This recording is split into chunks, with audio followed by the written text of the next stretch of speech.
ஸ்ரீமன்னாராயணீயம் ஸ்ரீ நாராயண பட்டத்ரி திருவடிகளே சரணம். 63வது தசகம். கோவர்தனகிரியை குடையாய்க் கொண்டமை. தத்ருச்சிதே கில தக்ஷணமக்ஷத சிதநிஜத்ரும்பித கம்பித திக்தடாஹ சுஷமயா பவதங்கதுலாம் கதாம் व्रजपदो बरिवारिधरास्त्वयाम् विपुलगरगमिश्रैस्तोयदारानिबाधै दिशि दिशि पशुमानां मण्डले धन्यमाने कुबिदहरिघृतान्नः पाहि पाहि दिदेशां वसनमजिदशृण्वन् मा बिभीदेत्यभानीः कुलैः गलु गोत्रो दैवतं गोत्रसत्रोन् विहितमिह सरुद्यात् गोनुव संशयोऽस्मिन् इति सहसिदवाधी देवगोवर्धनाद्रिं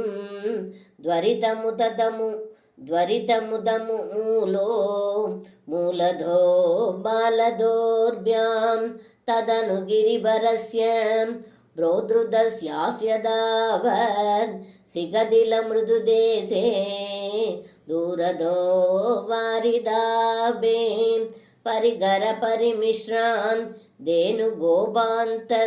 गोपानदस्तां दुबनिदददत्ता हस्तपद्मेन शैलं भवति विद्रुतशैले बालिगाभिद्वयस्यै अभिविहितविलासं गेलिलापादिलोले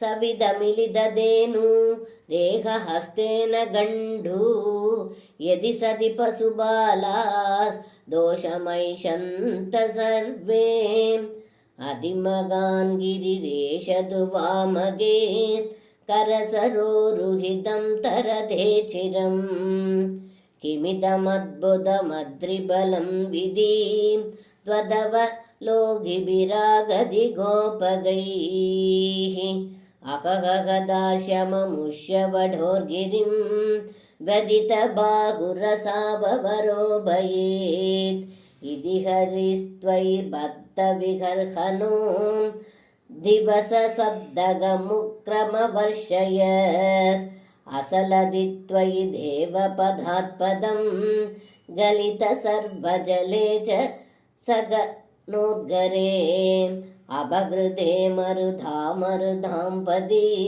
त्वदभिसङ्गिदधि समुभात्रवत् सममुपेयुषि वर्षपरे तदा पशुबधेनुकुले सविनिर्गदे भुवि विभो समुबाहिदभूधरः प्रमुदितैः पशुभैः परिरेभिषे धरणिमेव पुरा धृतवानसि